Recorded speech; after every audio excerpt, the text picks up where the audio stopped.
Welcome back. Karnataka prime ಟೈಮ್ಗೆ ಸ್ವಾಗತ. ದೇವನಾಡು ವಾರಣಾಸಿ ಕಾಶಿಯಲ್ಲಿ ಮೋದಿ ಮೇನಿಯಾ ಶುರುವಾಗಿದೆ. ನಿನ್ನೆ ರೋಡ್ ಶೋ, ಇವತ್ತು ರೋಡ್ ಶೋ, ಆಮೇಲೆ ಉಮೇದುವಾರಿಕೆ ಸಲ್ಲಿಸಿದ್ದಾರೆ.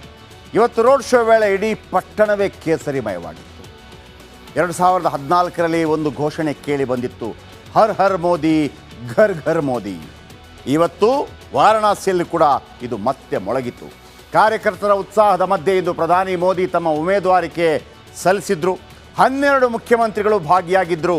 12 ಮುಖ್ಯಮಂತ್ರಿಗಳು. ಈ ಸಂದರ್ಭದಲ್ಲಿ ನರೇಂದ್ರ ಮೋದಿ ಅವರ ಆಸ್ತಿಯಲ್ಲಿ ಏರಿಕೆಯಾಗಿದೆ 50 ಲಕ್ಷ ರೂಪಾಯಿ. ಎಲ್ಲ ಮಾಹಿತಿಗಳನ್ನು ಒಳಗೊಂಡ ಒಂದು ರಿಪೋರ್ಟ್ ನಿಮ್ಮ ಮುಂದೆ.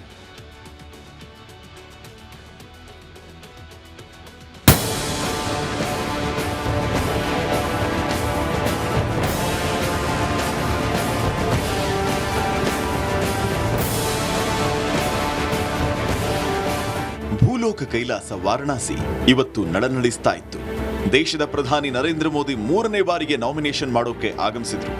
ಹ್ಯಾಟ್ರಿಕ್ ಗೆಲುವಿನ ನಿರೀಕ್ಷೆಯಲ್ಲಿರುವ ನಮೋ ಇವತ್ತು ಬೆಳಿಗ್ಗೆ 11:40ಕ್ಕೆ ಅಭಿಜಿತ್ ಲಗ್ನ ಮುಹೂರ್ತದಲ್ಲಿ ತಮ್ಮ ಉಮೇದುವಾರಿಕೆಯನ್ನ ಸಲ್ಲಿಸಿದರು.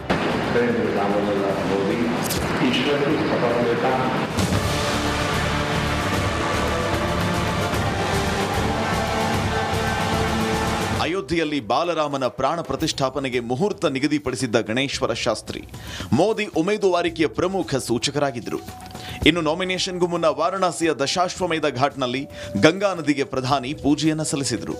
ಬಳಿಕ ಕಾಲಭೈರವೇಶ್ವರನಿಗೆ ಆರತಿ ಮಾಡಿದರು.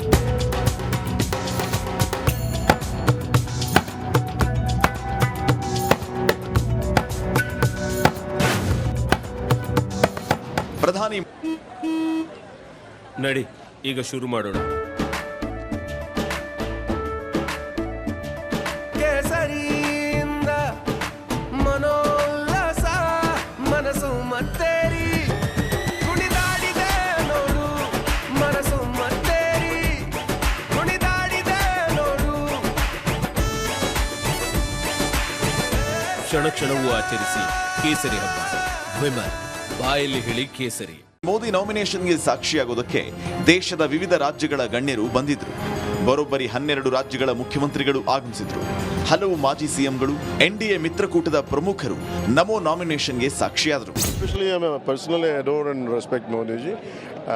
It continued our relationship and it strengthened, it empowered, and whatever I could bring it to this and whatever support, and this the amount of confidence which it reflects. All of us came together and we could see it's not of today. Since 2014 we had been all of us would been saying this, that he would be the third time he should hold the position of the Prime Minister.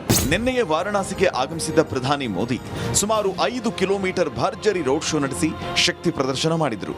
ಈ ವೇಳೆ ರಸ್ತೆ ಬದಿಗಳಲ್ಲಿ ಕಿಕ್ಕಿರಿದು ತುಂಬಿದ್ದ ಜನರಿಂದ ಹರ್ ಹರ್ ಮಹಾದೇವ್, ಜೈ ಶ್ರೀರಾಮ್, ಮೋದಿ ಕಿ hat trick ಘೋಷಣೆಗಳು ಮೊಳಗಿದ್ವು.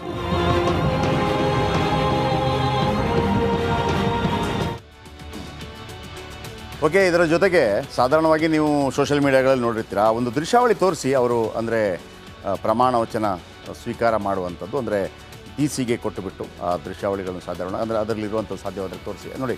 ಅಲ್ಲಿ ಅವರು ಬರ್ತಾರೆ ನೋಡಿ. ಇಲ್ಲಿ ಒಂದು ದೃಶ್ಯ ನೀವು ನೋಡಿ. ಅಲ್ಲಿ ಪ್ರಧಾನಮಂತ್ರಿಗಳಿದ್ದಾರೆ, ಆಮೇಲೆ ಗಣೇಶ್ವರ ಶಾಸ್ತ್ರಿಗಳಿದ್ದಾರೆ, ಆಮೇಲೆ ಉತ್ತರ ಪ್ರದೇಶ ಮುಖ್ಯಮಂತ್ರಿ ಇದ್ದಾರೆ. ನಾನು ಯಾಕೆ ಈ ದೃಶ್ಯವನ್ನು ನಿಮ್ಗೆ ತೋರಿಸ್ತಾ ಇದ್ದೀನಿ ಅಂತಂದರೆ 5 ಜನ ಇದ್ದಾರೆ, ಇರಲಿ ದೊಡ್ಡವರೇ. ಆದರೆ ಆ ಉಮೇದುವಾರಿಕೆ ಸಲ್ಲಿಸುವಾಗ ನರೇಂದ್ರ ಮೋದಿ ಅವರು ಕೂಡ ಎದ್ದು ನಿಲ್ಲಬೇಕಾಗತ್ತೆ. ಆದರೆ ಎದುರುಗಡೆ ಕೂತಂಥ DC ಇದ್ದಾರಲ್ಲ, ಅವರು ಎದ್ದು ನಿಲ್ಲಬೇಕು ಅಂತಿಲ್ಲ, ಅವರು ಕೂತೇ ಇರಬೇಕಾಗತ್ತೆ. ಯಾಕಿದನ್ನು ಹೇಳ್ತಾ ಇದ್ದೀನಿ ಅಂತಂದರೆ ಎಜುಕೇಷನ್ನ ಪವರ್. ಅದು ಎಜುಕೇಷನ್ನ ಪವರ್. ಶ್ರೀಮಂತ ಹುಡ್ತಾನೆ, ಅದು ಬೇರೆ ವಿಚಾರ. ಏನೂ ಇಲ್ಲದವ ಕೂಡ ಉಚಿತ ಶಿಕ್ಷಣವನ್ನು ಪಡೆದು ಕೂಡ ಅವರು IAS ಆಫೀಸರ್ ಆದರೆ, ಒಬ್ಬ DC ಆದರೆ ನೋಡಿ ಆ ಗೌರವ ನೋಡಿ. ಅದನ್ನೇ ಬಾಬಾ ಸಾಹೇಬ್ ಅಂಬೇಡ್ಕರ್ ಅವರು ಹೇಳಿದ್ದು. ಶಿಕ್ಷಣದ ಮಹತ್ವ ಇದು ನಾನು ನಿಮಗೆ ಸಿಂಬೋಲಿಕ್ ಆಗಿ ಹೇಳ್ತಾ ಇರುವಂಥದ್ದು. ಒಬ್ಬ DC ಅವರನ್ನು ರಾಜಕಾರಣಿಗಳೇ ಅಲ್ಲಿಂದ ಇಲ್ಲಿಗೆ ಎತ್ತಂಗಡಿ ಮಾಡ್ತಾರೆ, ಮತ್ತೊಂದು ಮಾಡ್ತಾರೆ, ಎಲ್ಲ ಓಕೆ. ಆದರೆ ನೋಡಿ ಈ ಗೌರವ ನೋಡಿ, ಪ್ರಧಾನಿ ಮೋದಿ ಒಬ್ಬ DC ಮುಂದೆ DC ಕೂತ್ಕೊಂಡೇ ಇರ್ತಾರೆ.